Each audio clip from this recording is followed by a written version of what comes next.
제가 어느 분과 함께 차를 타고 가면서 물어봤어요.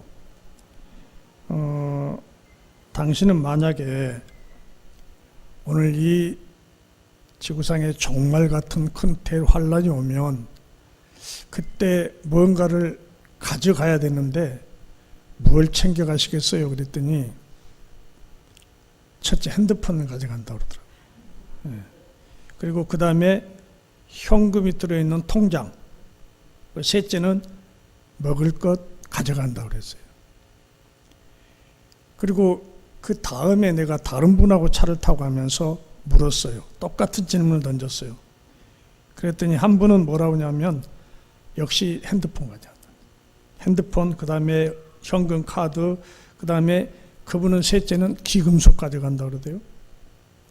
그리고 다른 분은 핸드폰, 현금, 카드, 그리고 상비약이라고 그러더라고요. 조금 발전한 것 같아요.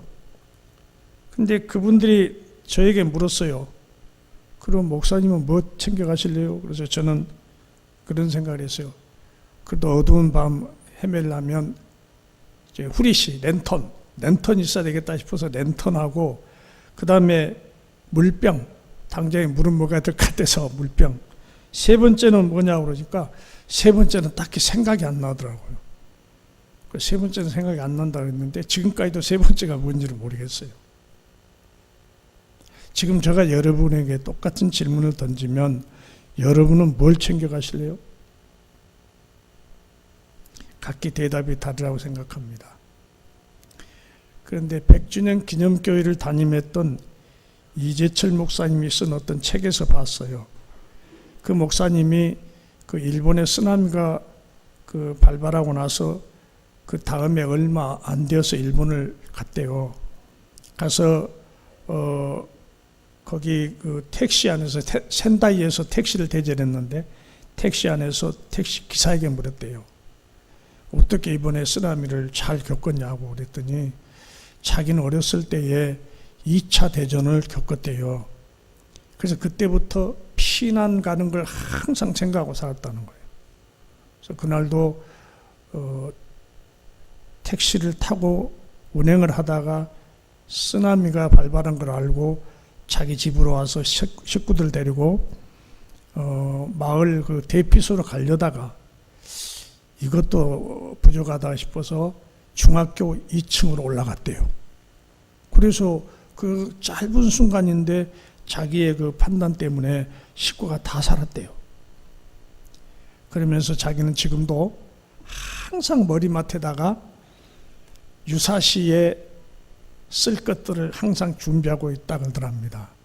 그래서 무엇을 베개맡에다가 두고 잡니까 그랬더니 랜턴이라고 합니다. 랜턴, 후레쉬. 그리고 그 다음은 뭐예요 그랬더니 담배각. 그리고 나머지는 뭐냐면 담배를 피울 수 있는 라이터. 그것이 그 사람에게 가장 중요한 거라고 하더랍니다. 지난 시간에 이어서 오늘도 수리 안디옥 교회 문제로 열린 예루살렘 공예의 내용을 가지고 말씀을 드리려고 합니다. 이 제1회 예루살렘 공예, 그 공예 주제가 뭐였습니까? 무슨 문제 때문에 그 이스라엘 예루살렘 교회 공예가 열렸습니까? 할례 문제였습니다. 할례. 이방인이라도 예수를 믿으면 구원받는다 그랬는데 사도 바울을 비롯한 예수의 제자들이 줄곧 그렇게 가르쳤습니다. 과거 이제, 현재 이제, 미래 이제 그 제 문제도 예수만 믿으면 해결되고 어떤 방법을 통해서도 구원받을 수 없고 단지 예수를 믿으면 구원받는다 그렇게 가르쳤는데 유대교 기독교인들, 유대교에 있다가 기독교로 개종한 사람들, 그런 사람들이 뭐라고 얘기하냐면 아니다. 모세가 가르친 율법에 나와 있는 할례를 행해야만 구원을 받는다. 그렇게 이 얘기를 하니까 이게 누르게 된 거죠. 혼란이 온 겁니다.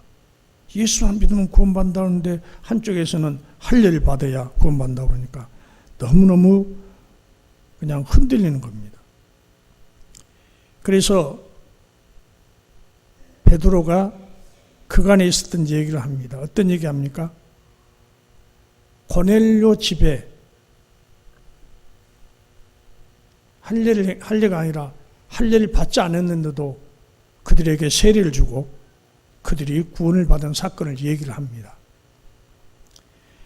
그런데 이 베드로가 이 얘기를 쭉 하는데도 다른 유대인들이 항의를 안 해요. 그런 것이 어디 있느냐고 막 반박하고 그러질 않아요. 그래서 이번에는 바울과 바나바가 있는데 바나바 보고 그동안에 당신이 겪었던 하나님의 역사에 대해서 얘기를 하시오 그랬어요. 바울과 바나바 중에 바나바가 유대인들에게 훨씬 더 존경을 받는 사람들이. 그래서 바나바를 먼저 시켰어요. 자, 이들이 증거하는 것은 다른 것이 아니라 1년에서 2년여에 걸쳐서 제1차 전도 여행을 했단 말이에요. 바울과 바나바가. 그 얘기를 하는 겁니다. 다시 말하면 그 선교 보고를 하는 거죠. 첫 번째 전도지였던 구브로에서 바울과 바나바가 어떤 일을 당했습니까? 총독 서기오 바울이라는 사람에게 복음을 전하려고 그렇게 애를 썼는데 그 총독 측근에 누가 있었습니까? 엘루마라는 박수무당이 있었잖아요. 그 박수무당이 계속해서 방해를 하는 거예요. 총독 서기오 바울로 하여금 복음을 듣지 못하도록 자꾸만 그래요. 그러니까 사도 바울이 견디다 못해서 말하지 않아요. 너가 이제 보지 못할 것이라고. 맹이 되볼 거라고. 근데 그 말 한마디에 박수 엘루마가 그만 소경이 되어버렸어요. 그것을 총독 서기오 바울이 보고 더더욱 예수를 믿게 된 겁니다. 거기서 두 번째 전도지인 밤빌라의 버가에 갔습니다. 근데 이 버가에서 사도 바울이 풍토병에 걸려버렸어요. 그래서 거기서 이제 타이루스 산맥을 넘어서 고산지대인 비시디아 안디옥으로 바울 일행이 가지요. 그러니까 버가를 그냥 지나쳐 버렸어요. 그런데 비시디아 안디옥에서 많은 사람들이 예수를 믿고 구원받는 역사가 일어났습니다. 그러니까 거기에 있는 유대교 지도자들이 그 도시의 능력 있는 부인들, 귀 부인들을 설득해가지고 바울과 바나바를 쫓아내버립니다. 추방당합니다. 거기서 쫓겨난 두 사도는 동남쪽으로 약 180km 떨어진 이고니오로 피신을 갑니다.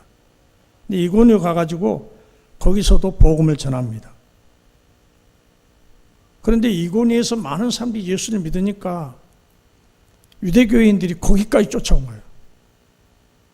그래서 두 사도가 이고니온에서 서남쪽으로 45km 떨어진 루스드라로 갔습니다. 자, 이곳에서는 바울이 선천성 하반신 마비자를 고쳤다 그랬잖아요. 루스드라에서. 그러니까 루스드라 거기 사람들이 막 사울과 바나바를 신으로 생각하고 허메와 스스라는 이름을 붙이면서 막 소를 가지고 와서 거기서 제사를 지내려고 그래요. 그러니까 바울이 그러잖아요. 옷을 찢으면서. 우리가 너희들에게 와서 전하는 이 복음은 이런 거 하지 말라고 하는 거다. 그런데 너희들이 왜 그런 짓을 하느냐면서 말렸어요. 그래서 거기서 많은 사람들이 예수를 믿었습니다. 그런데 비시디아 안디옥의 유대인들과 이고니의 유대인들이 그 루스드라까지 쫓아왔어요. 징하죠. 끝까지 쫓아와서 이번에는 바울을 돌로 쳐버렸습니다. 바울을 돌로 쳐서 바울이 죽은 줄 알고 질질 끌어다가 성 밖에다 내버려 버렸어요. 근데 바울이 거기서 살아나죠. 근데 살아났으면 이제 그냥 돌아가면 돼요. 그래도 하나님이 욕하시겠어요? 원망하시겠어요? 그런데도 바울은 다시 루스드라로 들어갑니다. 들어갈 뿐만 아니라 왔던 길을 되짚어서 다시 갑니다. 왜 그랬냐면 두 가지 이유가 있어요. 첫째는 지금껏 자기들이 복음을 전했는데 그 복음을 듣고 믿음 안에 서 있는 성도들이 과연 진실로 굳센 믿음을 갖고 있는가 그걸 확인하려고 하는 거예요. 그리고 또 하나는 뭐냐면 바울이 풍토병에 걸려서 전도를 못했던 거기 더베에 가서 복음을 전하려고 갔습니다. 그 수많은 곳을 전도를 했는데 거기 하나 빠졌다고 뭐 큰일 나겠어요. 사도 바울의 복음을 향한 열정은 자기 생명을 조금도 귀한 것으로 여기지 아니했다는 겁니다. 복음을 전하는 곳마다 반대자들이 있어서 두 사도를 핍박하고 쫓아냈지만 하나님의 성령님은 이런 일까지도 합력하여 선을 이루게 하셨어요. 한 곳에서 복음을 전하면 복음의 정착률은 높아졌겠죠. 그러면 다른 곳은 복음을 들을 기회가 없는 거예요. 그래서 사람에게는 이게 괴로운 일이었지만 하나님은 거기에 복음의 씨를 뿌린 것만큼 뿌린 다음에 쫓아내서 사람을 하여금 쫓아내게 만든 거예요. 바울 일행을. 그래서 다른 데 가서 복음을 전하게 한 거예요. 그게 하나님의 섭리였습니다. 바울과 바나바의 긴 여정 그 자체가 이방인을 위한 하나님의 표적과 기사의 연속이었어요. 사람 편에서 보면 이해가 안 돼요. 하나님 살아계신다면 그 신실한 주의 종들에게 능력을 주시고 협력자를 많이 붙여주셔서 복음이 좀 더 효과적으로 전파되게 해주시지 왜 그렇게 돌에 맞아 죽게 만들고 가는 곳마다 그렇게 핍박자들이 많이 생기게 했을까? 우리의 생각, 하나님 생각이 다른 거예요. 하나님은 그렇게 함으로 해서 사도들이 다른 곳으로 계속해서 옮겨가면서 복음을 전하게 했던 것입니다. 바울과 바나바는 예루살렘 공회에서 하나님께서 자신들 통해 예상치 않은 곳에서 예상치 못한 방법으로 할례받지 못한 이방인들을 구해주시는 하나님의 신비한 손길에 대해서 증언했어요. 우리가 가는 곳마다 이렇게 하나님 우리를 인도하시고 우리를 통해서 역사해 주셨습니다라고 보고했던 겁니다. 이렇게 전도의 상황 보고를 하는 두 사도의 신실한 증언을 청취한 참석자들이 침묵한 거예요. 아무런 제기를 하지 않아요. 많은 사람들이 아무런 반론이나 이의를 제기하지 않았다는 것은 바울과 바나바의 그 증언을 사실로 인정했다는 묵시적 도움이었어요. 말을 안 했다는 것은 그 말이 옳다 그 말이란 말이에요. 이제는 제1회 예루살렘 공회가 결론을 내려야 될 때입니다. 할례 문제 갖고 그렇게 시끄럽게 싸웠는데 이제 사도 바울과 바나바와 베드로가 증언을 했어요. 당신들은 할례를 받아야 구원받는다고 그러는데 우리는 할례 행한 적이 없다. 그냥 주 예수 그리스도를 믿으면 구원받는다는 복음만 우리가 전했다. 근데 거기에 그 복음을 듣는 많은 사람들이 회개하고 하나님께로 돌아왔다. 그 일마다 하나님이 개입하셔서 많은 기적을 행하게 해주셨다. 그렇게 얘기를 했어요. 여기까지 변론이 끝났으면 이제 뭔가 결론이 나야 되잖아요. 결론을 내려야 되는데 이때 결론을 내려야 할 사람이 누구면 좋겠습니까? 베드로? 베드로가 예수님의 수제자이잖아요. 그런데 뜻밖에도 여기에 결론을 내린 자는 야고보였습니다. 물론 이 야고보는 예수님의 사도 중에 야고보가 아니에요. 여러분 야고보가 그 신약 성경에 사복음서에 두 번 나오죠. 요한의 형제 야고보 그리고 예수님의 동생 야고보입니다. 여기는 예수님의 동생 야고보입니다. 왜냐하면 요한의 형제 야고보는 헤롯 아그리파 1세에 의해서 목병을 당해 죽었어요. 여러분 그 사건 아시죠? 헤롯 동생이 헤롯이 자기 동생 부인을 헤로디아를 자기 아내로 맞아들여 버렸어요. 그것 때문에도 늘 걸려 있어요. 그래서 헤롯이 눈의 가시처럼 요한을 여겼던 겁니다. 야고보를. 우리 야고보 목 베어버렸잖아요. 야고보는 최초의 순교자가 됐어요. 사도 야고보는. 근데 여기는 예수님의 동생 야고보인데 마태복음 13장 55절에 이렇게 나와 있어요. 이는 그 목수의 아들이 아니냐? 그 어머니는 마리아, 그 형제들은 야고보, 요셉, 시몬, 유다를 하지 않느냐? 여기서 이는 그럴 때 예수 그리스도를 말해요. 예수 그리스도는 그때 당시 상황으로 봐서 사생아입니다. 아버지 없이 태어난 아이, 사생아. 그럼 마리아는 어떤 사람입니까? 그때 당시 분위기로 봐서 마리아는 아주 행실이 저급한 여자예요. 결혼도 안 한 여자가 다른 남자하고 그렇게 해서 예수란 사람이 태어났다는 거예요. 예수는 사생하고 아버지도 없는 사생하고 마리아는 아주 행실이 나쁜 여자로 찍혔단 말이에요. 근데 거기에 야고보는 예수의 동생으로 나왔어요. 그러니까 세상 사람들이 야고보를 얼마나 무시했을 거예요. 행실이 안 좋은 그런 여인의 아들, 저 미친 예수의 동생, 예수는 미쳤다고 그랬잖아요, 사람들이. 그러니까 야고보는 어린 시절 너무너무 피해의식을 갖고 살았어요. 사람들이 지나갈 때마다 저 부정한 여인의 아들, 저 미친 예수의 동생, 그랬단 말이에요. 그래서 야고보도 예수님 십자가 지시기 전에는 예수를 배척했어요. 저 서울 같은 데 큰 도시에 가서 이러시오. 고향을 떠나시오. 보기 싫다는 거예요. 그런데 그런 야고보가 예수님 십자가를 지시고 돌아가시고 나서 부활하셨어요. 이 부활하신 예수를 만난 야고보가 생각이 바뀌어버린 거예요.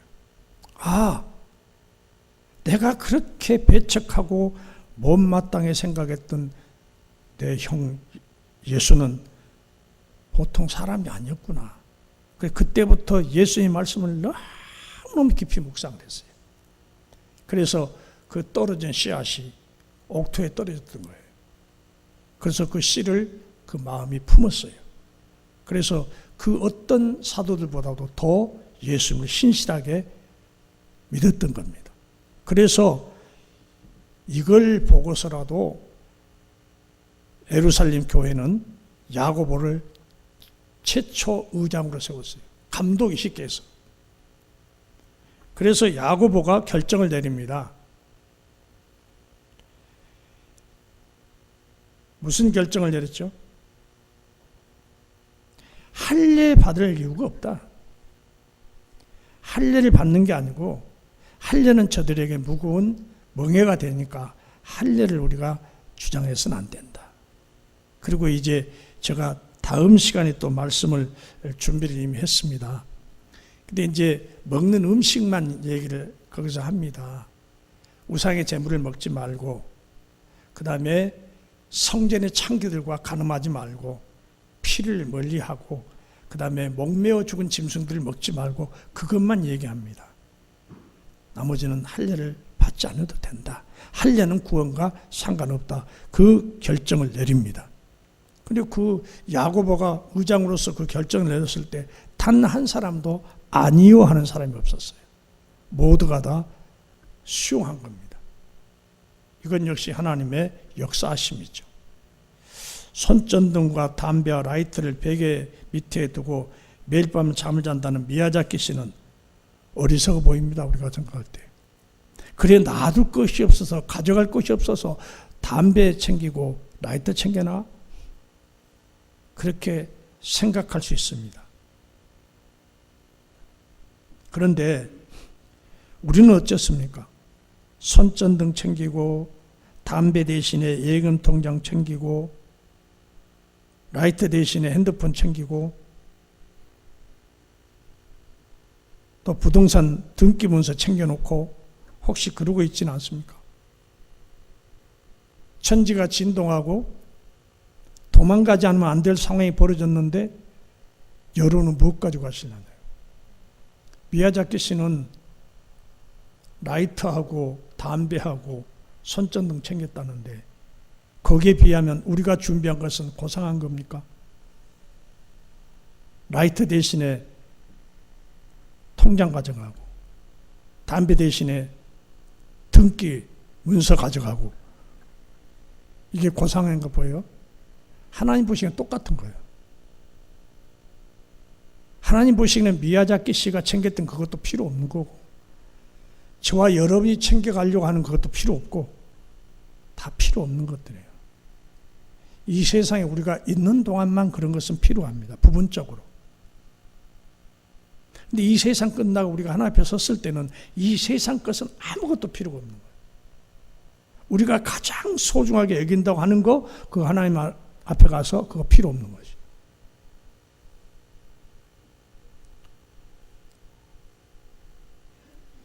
우리는 언젠가는 개인적 종말을 맞게 되어 있습니다.